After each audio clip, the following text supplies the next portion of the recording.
Dua gadis dengan rupa yang sama. Kerana kami bertemu di kem musim panas, mereka segera memutuskan untuk menukar nyawa masing-masing. Tanpa diduga, hari kedua pertukaran hidup Ani, Hailey dihalang oleh datuknya. Ternyata datuk sudah lama perasan ada sesuatu yang tidak kena padanya. Dia tahu dia adalah Holly. Biar dia terangkan pada ibunya sendiri. Ibu saya sangat terkejut apabila dia mengetahui kebenaran. Walaupun Anne berada di sisinya, tetapi Hailey juga adalah daging yang jatuh dari badannya. Selama ini, dia merindui Hailey sepanjang masa. Saya mendengar ibu saya berkata demikian. Hailey cepat-cepat menggalakkannya untuk membawanya mencari bapanya. Mak dah bertahun-tahun tak jumpa ayah. Ketika itu mereka masih muda dan bertenaga, tidak tahu menghargai. Malah, dia masih menyayanginya dalam hati. Ibu sangat gemetar. Malah dia terpaksa ditemani oleh pembantu rumahnya sebelum dia berani pergi. Tetapi apabila dia membawa Hurley ke California, ayah ada di hotel, berbincang tentang pertunangan dengan teman wanitanya. Ibu sangat malu. Kedua-dua beradik itu fikir ia sudah berakhir sekarang. Sampai ayah nampak mak, ia membawa kembali kenangan silam.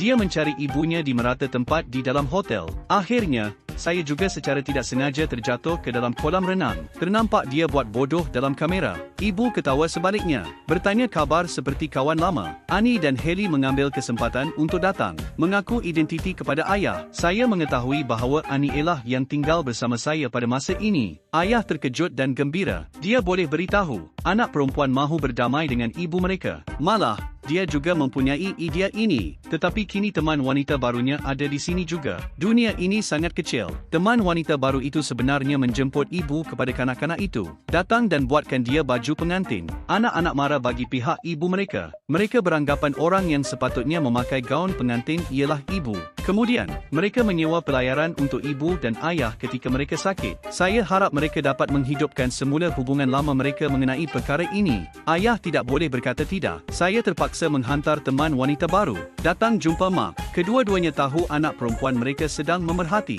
Hanya berpura-pura mempunyai malam romantis. Terpaksa mengaku, malam ini membuatkan mereka berasa seperti kembali ke masa lalu. Tetapi masalah sebenar masih ada di antara mereka. Jadi keesokan harinya, mereka berdua memutuskan untuk pulang bersama anak perempuan mereka.